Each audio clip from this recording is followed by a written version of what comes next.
Okay, so good morning and welcome back. Today we'll be talking about the Olympian and the Olympian Hiawatha, which was the premier train of the Milwaukee Road, the storied line that ran from Chicago to the Pacific Northwest. This was the last transcontinental railroad or line to be built between the Midwest and the Pacific Northwest, and was in effect the fourth line between the two, sort of, kind of. There's always just not a clear designation on what is and is not a transcontinental railroad. Like, I've seen people consider the UP line that we talked about in the last episode as counting as one to the Pacific Northwest, and others that don't. Grains of salt in all of this. The Milwaukee Road's history goes back to the 1850s with railways that were being built in the Midwest. I'm honestly not going to go through the long, list of East Prairie and Central Corn railways that merged into the Milwaukee Road, but to put it shortly, a bunch of shorter railways were cobbled together into a much larger and much more useful system, similar to how Villiard did in the previous episode with the Northern Pacific or the Oregon Rail and Navigation Company, how he kind of cobbled together a bunch of railroads to make a useful system. Basically, that's how the Milwaukee Road started with the Granger lines in Iowa and Minnesota and Wisconsin, and a little bit of basically the whole map on at least the eastern chunk of the map.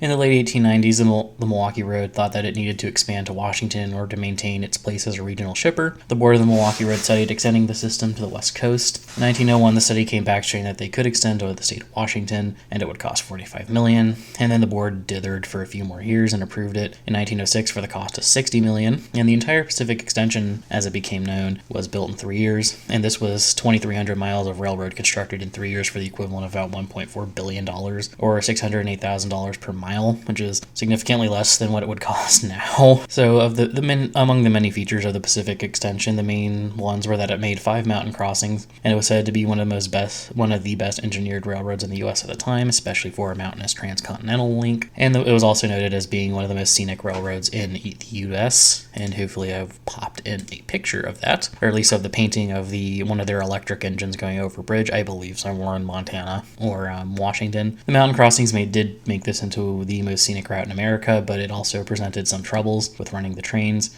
Over 2 of the mountain passes, the winter temperatures were so cold that the steam engines couldn't build up enough steam to adequately travel over the mountains, which led to the Milwaukee Road electrifying 656 miles of track over 2 segments. One 440-mile segment between Harlowtown, I'm not really sure how to pronounce that, Montana, to Avery, Idaho, and the second segment ran from Othello to Tacoma, Washington. Due to all the snow, it made the region well suited for hydroelectric power to power the trains, and there was also a copper mine in Anaconda, Montana. The cost to electrify these 2 stretches, or at least the first part, the cost to electrify was $27 million, and the first part was completed between 1914 and 1916, and this worked out so well, the Milwaukee Road actually saved $1 million a year on its operations, so it decided to electrify the second portion in 1917. This was the largest electrification project in the U.S. history until the Pennsylvania Railroad electrified the Northeast Corridor in the 1930s. And from what I understand, the electrification was actually, I think it was 3,000 volt DC, unlike AC, which is the modern standard. So different standard of building this. So it was a DC system instead of an AC system. I'm not an electrical engineer, so I don't really know how to explain I know what the difference is. The AC more or less runs like a wave, so there's hertz involved, whereas DC is like water, where it just flows at a certain rate. As for what that means in a mechanical sense, I have no idea. And I've tried researching, and it's confusing, and apparently people who study this stuff are also somewhat confused by it, so I'm not gonna run myself ragged trying to figure out how electricity works on a physics level. So the Pacific Extension ended up as a quasi-boondoggle for the Milwaukee Road. The debt to build, electrified, and buy a bunch of smaller railroads and other companies in Indiana led them to being $257 million in debt, and this is like 1920s era dollars, so this isn't like modern $257 million. This is back then, $257 million.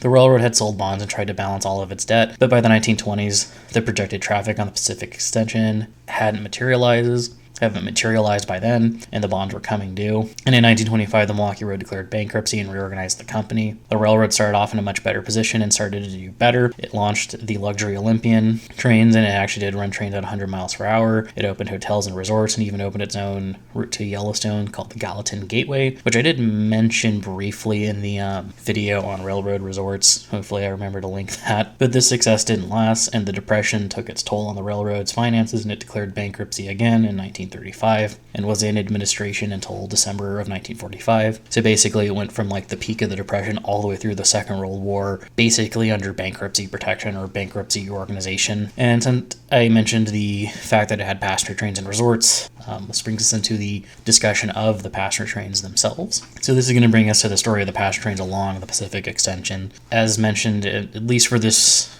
sort of series of videos, I'll be talking about the transcontinental routes to the Pacific Northwest, so we'll be focusing on the Milwaukee Road's transcontinental services. Transcontinental trains started in 1911 with the launch of the Columbian and the Olympian. The Columbian was the slower train that provided basic services between Chicago and Tacoma. The first incarnation of this train ran until 1930 when it was canceled due to declines in ridership related to the Depression. The Columbian was revived after the war as a more modernized train, and it was launched to handle local traffic, tourists, and mail along the route. And the other train, which was the Olympian, was relaunched in 1947 as a streamliner. The new Columbian ran on the 61-hour schedule of the old Olympian, and the Olympian, which became the Olympian Hiawatha, became a far faster train. I believe it ran in the like 40-50 hour range like most other transcontinental trains at the time ran. Neglected to put that in my notes because I forgot to do that, because I'm a dork. So this brings us to the first class train that ran between Chicago and Seattle, which was the Olympian. The Olympian made fewer stops and ran on a faster schedule and carried better cars and better amenities. And some of this included open air observation cars, the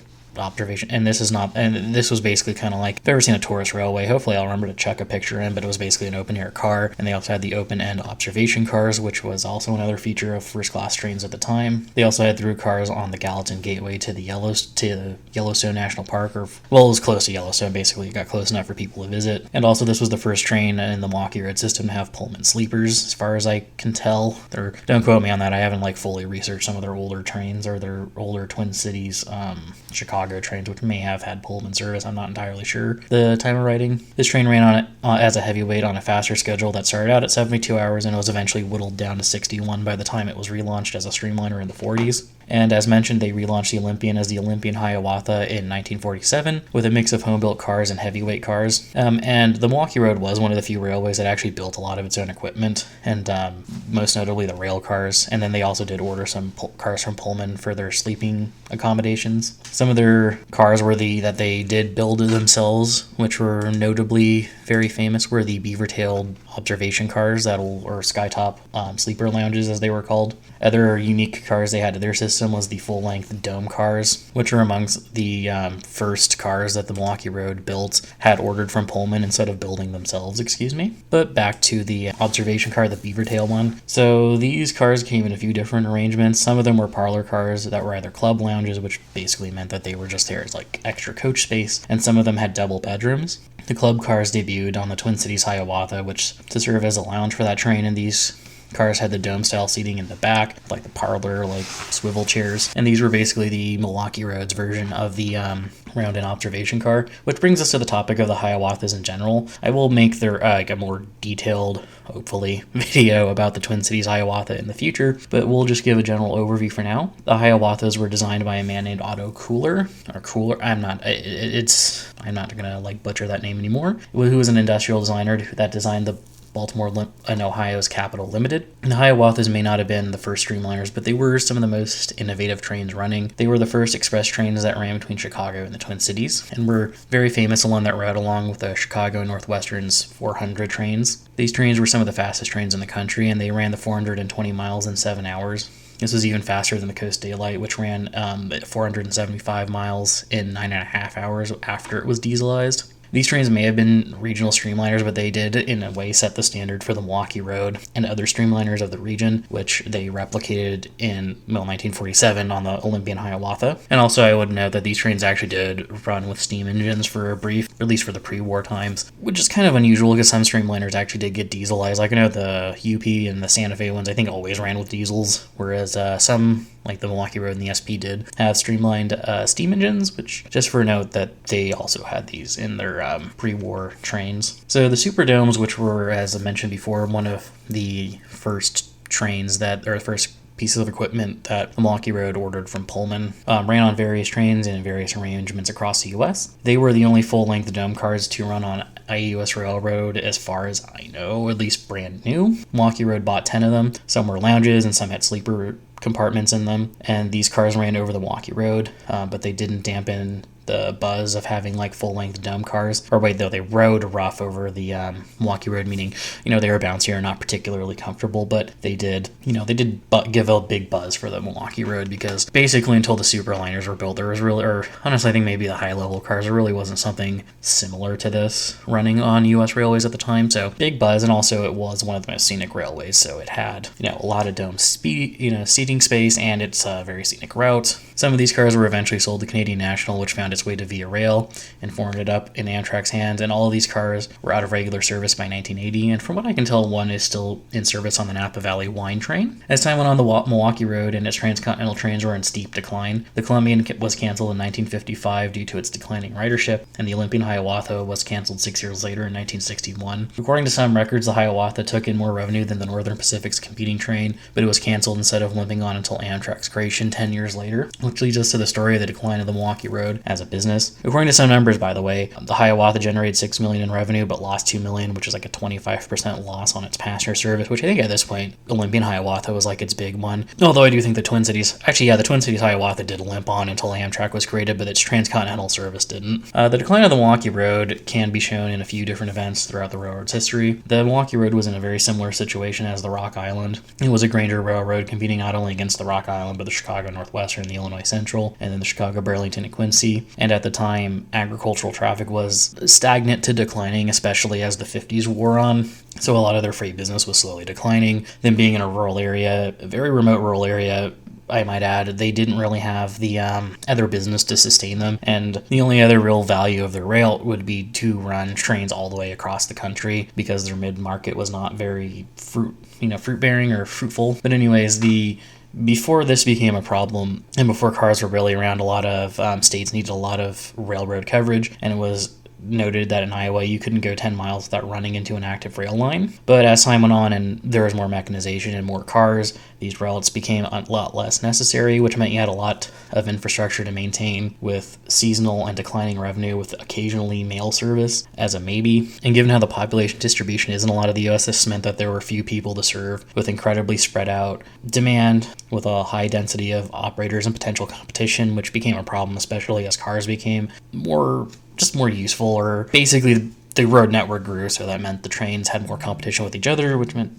all of these bad situations, like an increasingly useful road network, stagnant to declining agricultural industry, basically put the Milwaukee Road in a position where about 14% of its route miles generated over a third of its revenue, which essentially meant that whatever profit it could make, if it could make any, had to go to maintaining routes that didn't make money, and frankly lost them most of their money. And this just isn't on the freight side of the business. Supporting the passenger train side was just also very hard, because a lot of railways did use their freight part to subsidize the passenger part, which was kind of not how that was meant regulatorily to work, but it's kind of how it ended up by this point in time, which is basically the early 60s we're talking about in their point in history. Freight side of the business was also hurting because they had a lot of physical capacity to provide service, but not enough business to actually maintain all this capacity that they were required to by regulations. And basically they were stuck in a sinkhole where they had to maintain all this capacity to do work, but not enough work to actually justify their own existence, which became a problem, obviously. On top of this, Milwaukee Road also had an infinitely smaller market,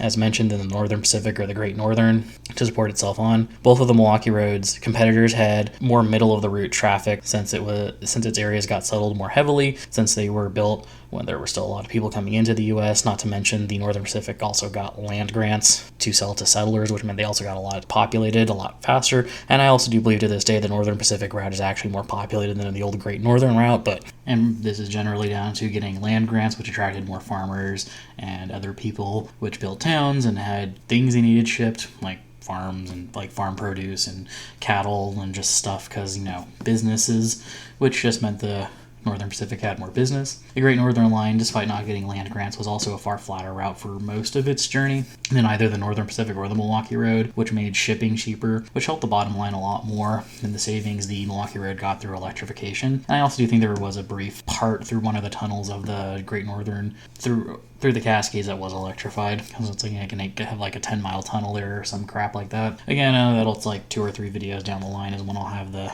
Milwaukee or the Great Northern video. And to this day, the main transcontinental line to the Pacific Northwest is the old GN line, and the NP line or the Northern Pacific line is partially leased in Montana to Montana Rail Link, which I'm not really sure how that works, but kind of it still exists, but it's not necessarily owned by BNSF. So to put this into a kind of a business profile of the Milwaukee Road had an expensive to maintain network, a mountainous and sparsely populated transcontinental route which didn't generate a lot of traffic on its own, and this company couldn't afford to maintain itself. And also there were a few other issues that I actually learned through reading a forum, like apparently the people who owned preferred stock after one of the bankruptcies were guaranteed dividends every year regardless of the company's financial performance, which never expired. So even when they were losing money, they still had to pay out dividends, and the money came generally from maintenance and the capital funds. So this eventually led to the Milwaukee Road being in kind of the same position as the Rock Island, which is skimping on maintenance and to reduce costs by any means possible, and basically doing anything within the law to cook the books so the company would look good enough to merge with a much healthier railroad. What this led to was a network that was in very poor shape, that had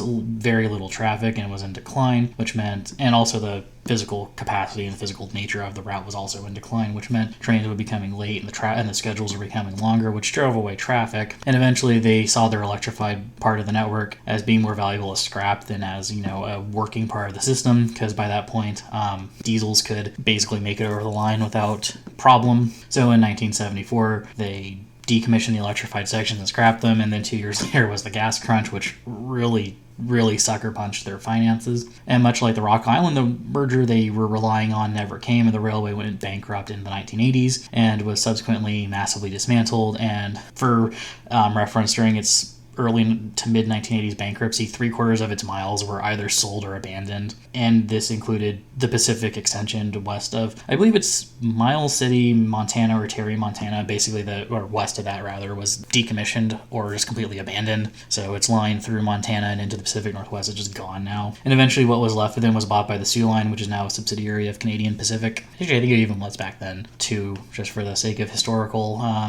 context. So there were some prospects in saving the Milwaukee Road before it finally, died. The first was trying to merge with the Chicago and Northwestern in 1964. This didn't happen because, according to sources that I've read, due to undisclosed conditions that would have been placed on the new railroad by the ICC for regulatory reasons, and also these were not really disclosed publicly as far as I know, and if they are, it's in some book that's somewhere that I have no access to. Full disclosure on that they would have just not been a profitable company or not profitable enough to keep going. But given what happened when the Southern Pacific and the Santa Fe unofficially merged, the combined company had to sell off the SP when the merger was declined. And what happened was that the SP was left without some of its more profitable subsidiaries, which further reinforced its continued financial decline. And I could imagine that the requirements that would have been put on this new company would have been selling off very profitable subsidiaries in exchange for the two railroads merging being less profitable than the Chicago Northwestern just staying its own company. Not to mention, even at this point, the Chicago Northwestern also wasn't in very good shape either. But for whatever historical reasons, which I will talk about as this goes on, it was the one that survived all of this. After this, the Milwaukee Road leadership was committed to only merging with a system that was larger than it, instead of a system that was roughly the same size as it. And I also have to note that William John Quinn, who became president of the Milwaukee Road in 1957,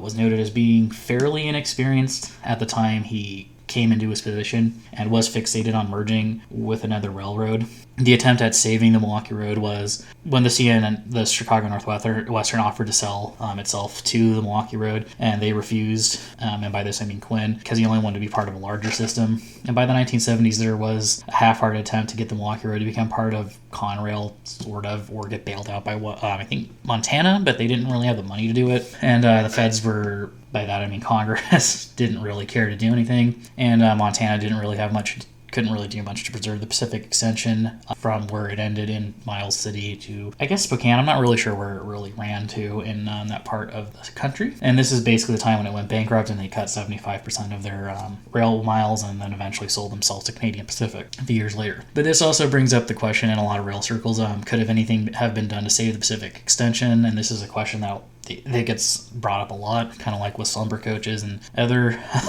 issues in railroad alternate history. And it gets this because it was the only electrified Class 1 outside of the Northeast, and it's gone for the most part now. There's always a question of what if it survived and how it could have survived, and option 1 was the Conrail option, and option 2 was Montana creating a state railway to buy the Miles City to Spokane portion of the route. And so part of this would, I guess, be South Dakota kicking in some money for the its part of the route, because it was the biggest railway in South Dakota, and I think even if its remains are still the biggest railway in South Dakota. The problem with this being done is that it would have required 2 or 3 states to basically nut up and pay for it and not wait for the feds to kick in money, and this is unlikely considering how states are willing to do basically anything to debase themselves to get like federal government to pay 10% of any project that isn't a road. So the likelihood of them just doing it themselves was just never going to happen. But the states just willing to buy the Milwaukee Road was just never going to happen, so we'll leave it at that. And even if Conrail absorbed the Milwaukee Road, I doubt that would have gone well either. And my best guess is that they may have kept the Pacific extension and basically sold off what went to Canadian Pacific and shortline operators. And this is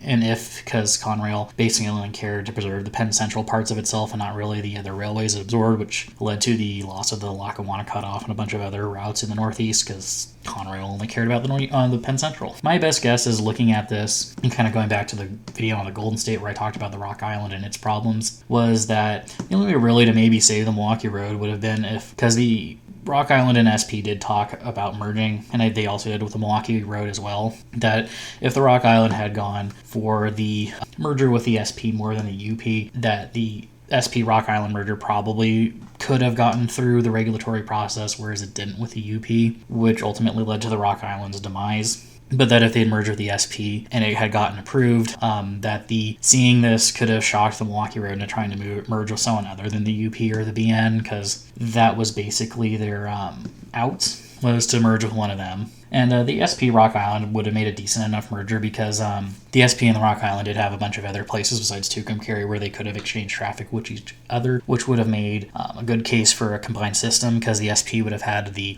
minerals, manufactured goods, petrochemical connections that the Rock Island needed to survive, and the Rock Island would have given the SP connections to the Midwestern cities, which it needed to survive, which would have made a decent enough marriage, but the SP didn't go for it, and I'm assuming the Rock Island didn't either, because, I don't know, I'm blaming their management for being kind of incompetent on this one. But if the Milwaukee Road had been shocked into merging with anyone else, I'm not really sure who it would have been. Like, my best guess would have either been the new combined SP Rock Island might have considered merging with it, considering there was only a 60-mile gap between Longview, Washington, and Portland, where the Milwaukee Road could have possibly connected, and it could have possibly pushed by the trackage rights over BN, or maybe tried to build its own rail link with help from the state of Washington and Oregon, or maybe the Milwaukee Road would have merged with the Illinois Central, which would have made a Seattle to New Orleans railway link possible. Just saying, like, if they had been, like, if Milwaukee Road could have seen another company merge with someone that wasn't UP and it'd be reasonably successful, they might have done the same. Which brings me to basically how the management of these railways were looking. They basically saw themselves as needing the Union Pacific merger to survive, and that was the Rock Island, the Chicago Northwestern, and the Milwaukee Road. And they basically pursued that merger to the detriment of any merging with any other railway that could have potentially been a good enough match. And in doing that, the Rock Island was strung on for 10 years until the ICC denied them,